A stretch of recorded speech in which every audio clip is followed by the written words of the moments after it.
Hi guys, so i-share ko lang sa inyo yung experience ko about sa Ola app o yung live stream.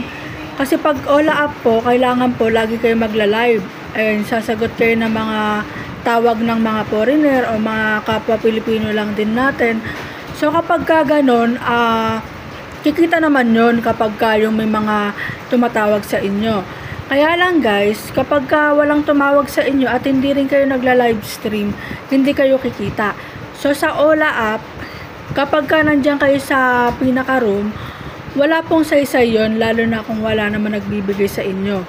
So sa lahat ng sasali sa mga agency, kailangan alamin nyo muna kung maganda ba yung agency na sasalihan ninyo, kung active ba yung pinaka-president o parang display lang siya.